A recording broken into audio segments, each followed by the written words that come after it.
saya ingin sampaikan kepada para kepala daerah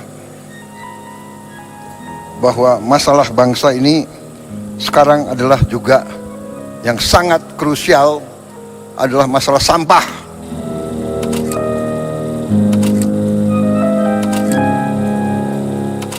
Sampah ini menjadi masalah. Diproyeksi hampir semua TPA sampah akan mengalami overcapacity pada tahun 2028, bahkan lebih cepat.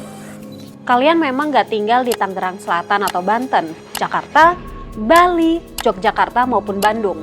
Tapi karena ada media sosial, kalian jadi ikut melihat pemandangan sampah di tempat umum sekitar kota tersebut. Persoalan sampah yang ramai di medsos sebenarnya bukanlah persoalan baru, tapi masalah menahun yang terus berulang.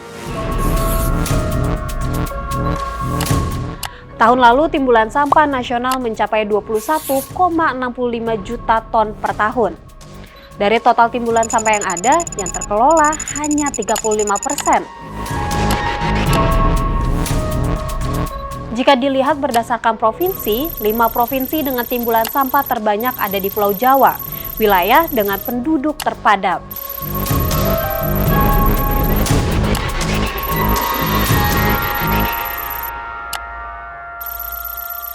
Di sisi lain, meski daerah istimewa Yogyakarta tidak termasuk dalam 5 besar wilayah dengan timbulan sampah terbanyak, tetapi provinsi ini sempat menuai sorotan gara-gara tumpukan sampah yang sampai membanjiri jalan-jalan umum karena TPA Piungan ditutup imbas overload. Tercatat timbulan sampah di DIY pada tahun lalu mencapai 700,6 ribu ton per tahun. Namun perlu digarisbawahi kalau data dari Sistem Informasi Pengelolaan Sampah Nasional atau SIPSN itu berbasiskan self-submission atau laporan sukarela dari setiap kabupaten atau kota. Jadi realita timbulan sampah di Indonesia jauh lebih tinggi dari yang dilaporkan oleh SIPSN. Pertanyaannya, kenapa sih persoalan sampah ini jadi momok? Apakah persoalan lahan, teknologi, atau persoalan payung hukumnya yang tidak ada? Well, jawabannya ada. Setelah insiden longsor sampah di TPA Lui Gajah Cimahi 2005 silam, pemerintah menerbitkan Undang-Undang Nomor 18 Tahun 2008 tentang pengolahan sampah. Dalam belit itu, pemerintah melarang tegas sistem open dumping, alias membuang sampah di atas lahan tanpa ada pengolahan apapun. Saking kesalnya dengan persoalan sampah daerah yang tidak kunjung kelar, baru-baru ini Menteri Lingkungan Hidup mengultimatum kepala daerah untuk serius mengatasi persoalan sampah jika tidak ingin kena pidana yang ancamannya sampai 10 tahun. Berdasarkan pasal 9 Undang-Undang Nomor 18 Tahun 2008, pemerintah daerah khususnya kabupaten dan kota berwenang sepenuhnya melakukan pengelolaan sampah. Persoalannya, sebagian besar sampah masih dikelola setengah hati, bahkan masih open dumping. Akademisi UPN Veteran Yogyakarta dengan kepakaran pengelolaan limbah padat Ika Wahyuning Widiarti menyebut persoalan sampah nggak bisa berhenti di regulasi saja. Ada berbagai aspek yang harus diperhatikan, mulai dari kelembagaan, partisipasi masyarakat, teknis pengelolaan sampah, sampai pembiayaan. Dan pembiayaan juga paling penting ini ya, karena sebenarnya operasional pengelolaan sampah itu sangat tinggi gitu, dan ini tidak menjadi bagian yang penting di anggaran di setiap daerah, sehingga memang seringkali defisit ketika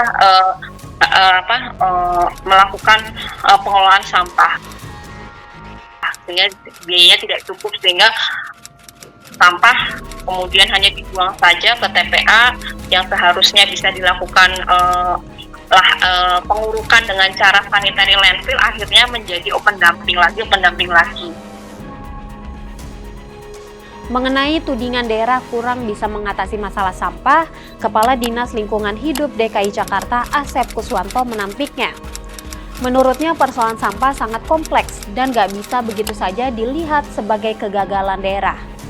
Staf khusus Gubernur Jakarta yang juga akademisi bidang lingkungan dan tata kelola air, Firdaus Ali menyinggung persoalan pembiayaan yang berujung pada keterbatasan infrastruktur.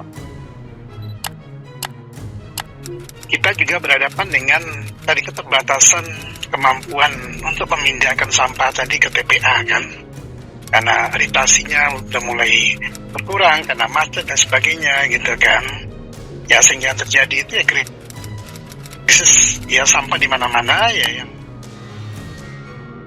Soal pembiayaan, pemerintah Provinsi DIY menyayangkan persoalan lingkungan hidup tidak termasuk dalam urusan pemerintahan wajib pelayanan dasar.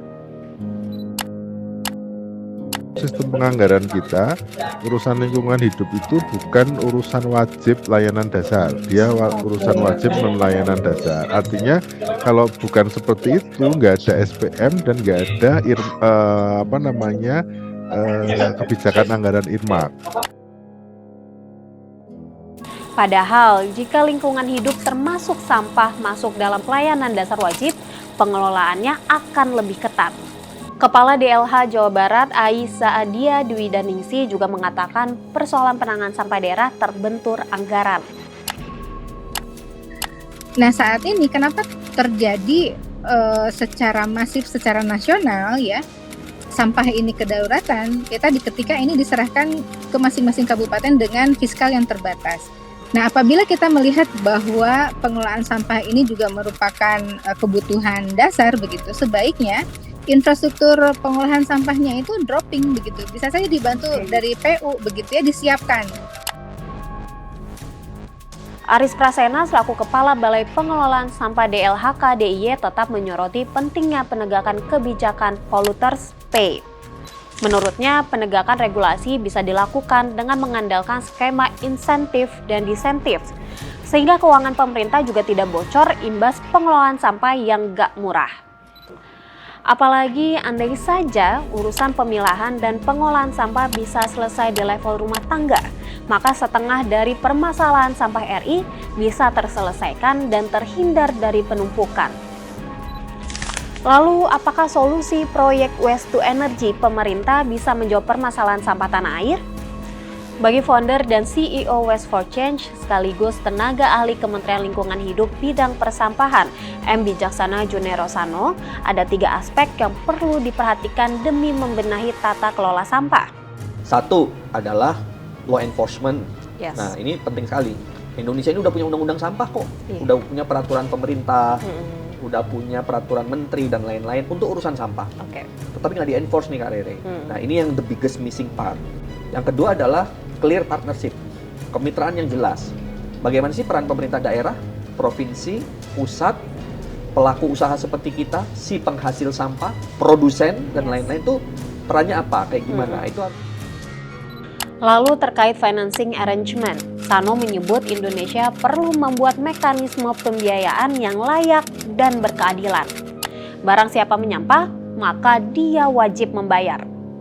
Bagi pemerintah, sudah saatnya mengkaji ulang Undang-Undang Nomor 18 Tahun 2008. Sebab, jika 18 tahun telah berlalu, tetapi Indonesia malah masuk dalam kondisi darurat sampah nasional, bukankah ini sinyal untuk merombak seluruh sistem yang ada?